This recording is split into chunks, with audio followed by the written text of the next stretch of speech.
행안부 장관 시절에 했던 그 목표들이 있으셨을 것 같아요. 네. 잘하셨습니다. 아주 행안부 장관을. 그래서 제가 지금 행정안전위원장입니다. 행안부 장관 시절에 걸으셨던 목표 저 내용이라고 보면 될까요? 예, 큰 틀에서 맞는 것 같습니다. 지방자치법 전문 개정안을 내셨어요. 당시에. 그랬는데 지방자치법 전문 개정안이 우리 행안부 장관 시절에 정부안으로 내고 제가 행안위원장으로 있으면서 통과시켰는데 예, 성과가 잘 이루어지셨습니까? 20대 국회에서는 자동 폐기됐습니다만 그 안을 토대로 한 새 안을 21대 국회에서 통과시켜 주셔서 감사합니다. 예, 지방자치 제대로 이루어져내는 게 이제 대한민국의 대한민국의 성장 동력이라 이렇게 생각합니다. 그래서 저희도 열심히 했는데요. 총리가 되시면 지방자치법 전문 개정안이 진행된 대로 잘 지역의 경쟁력을 만들어 주시면 좋겠습니다. 예, 최선을 다하겠습니다. 예, 검경 수사권 조정 합의문도 그때 발표하셔서 검경 수사권 조정안도 마무리가 되었습니다. 그렇죠?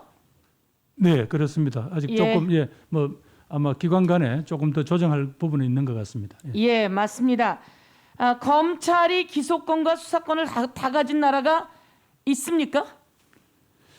기소권, 수사권을 다 이렇게 하지는 않지만 아마 기소 과정에서 필요해서 조금 어떤 수사를 그렇죠. 지휘하는 그런 부분 국가들은 있는 것 같습니다. 알고 있습니다. 예, 그래서 검찰은 기소, 경찰은 수사. 그래서 독립되어야 국민이 피해를 입지 않습니다.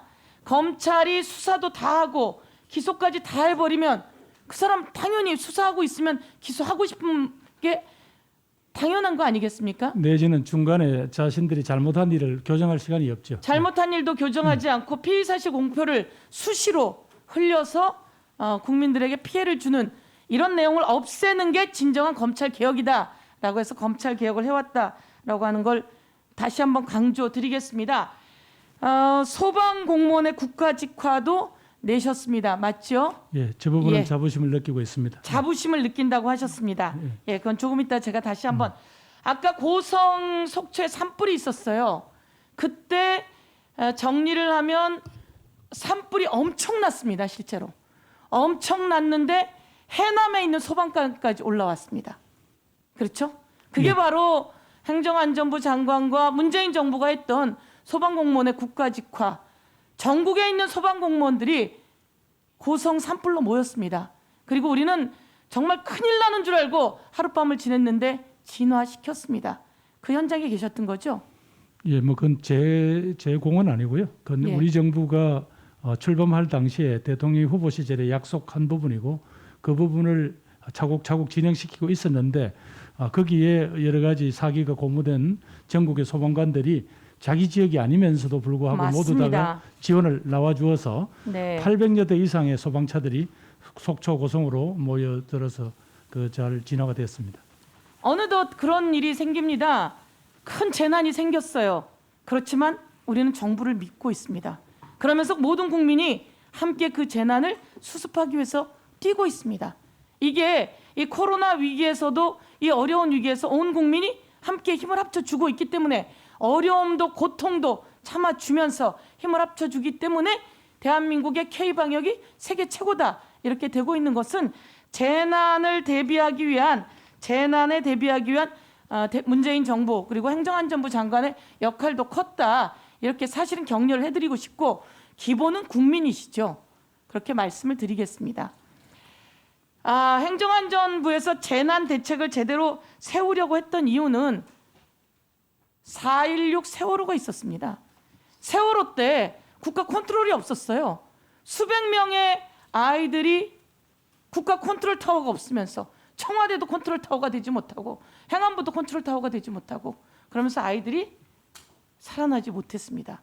그때 문재인 정부가 행정안전부를 기본 중앙재난대책본부로 만들고 유사시에는 총리가 컨트롤 타워가 되고 이런 제도를 만들면서 지금 코로나의 위기도 대처하고 있다. 그러나 아까 민병덕 의원님 말씀처럼 이 대처 속에서 제일 어려운 사람들이 소상공인들과 숨없이 많은 사람들이 있습니다. 살펴봐야 합니다.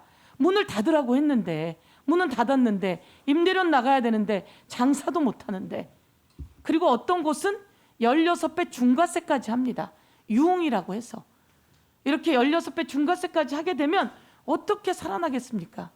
그래서 총리가 되시면 꼭 어려운 사람들 살펴주셔야 합니다.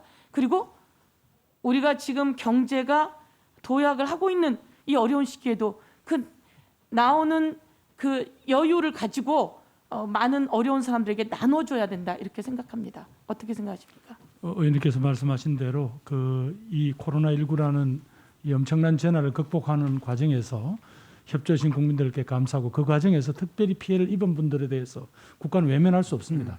그래서 그건 의원님 말씀하신 대로 특별법을 만들어서 분명히 이분들에 대한 지원을 손실보상법 등을 통해서 반드시 그걸 해야 하고요. 또 그 외에 하루빨리 이분들의 삶이 되돌아가게 하는 것, 그리고 집단 백신을 통한 집단 면역을 확보해서 빨리 일상을 되돌아가는 게 그분들한테는 그나마 최고의 도움인 것 같고요. 그 과정에서 아까 여러 가지 소외되고 힘든 분들에 대한 지원은 또 새로운 형태로 저희들이 고민해 보겠습니다. 예, 백신이 관건입니다. 백신 관련해서 가짜 뉴스가 횡행합니다.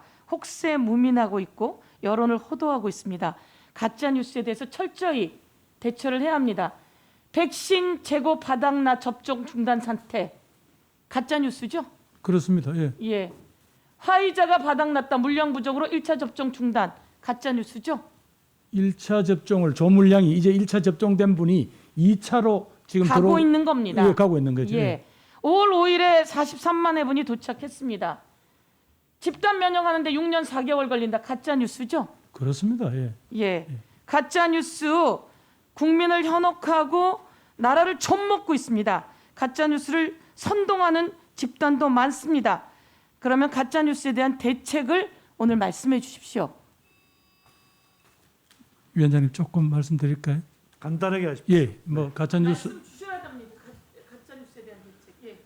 지금 아까 말씀하신 대로 지금 바로 저 가짜 뉴스가 끝나는 게 아니라 워낙 국민들의 삶 자체를 파괴하고 있습니다. 그러니까 또 백신에 대한 불신을 키워서 백신 안 맞을래 하시고 이렇게 되면 우리 모두 다가 함께 극복하는 지난 한 1년 반의 고생이 이게 자칫하면 무너질 가능성이 있거든요. 그래서 저런 걸 위해서라도 사실은 저건 엄벌로 다스려야 되는데 지금 마땅하지가 않습니다. 그래서 우선은 명백한 가짜에 대해서는 저희들이 뭐 범죄 수사 차원에서 들어갈 것이고요. 그 다음에 이른바 그 방송통신심의위원회가 지금 아직까지 가동을 못 하고 있는데 그분들한테도 어떤 요청을 드릴 거고 나머지 여러 가지 SNS 등에 있어서 일어나는 부분에 대해서는 민간인들의 여러 가지 어떤 협조와 어떤 자발적인 신고 등을 잘 활용을 해서 가능한 한 이 문제는 해결해 나가겠습니다. 그래서 정치권에서 이런 부분에 대해서는 여야가 함께 국민들에게 목소리를 모아주시면 그것도 큰 도움이 될 것 같습니다.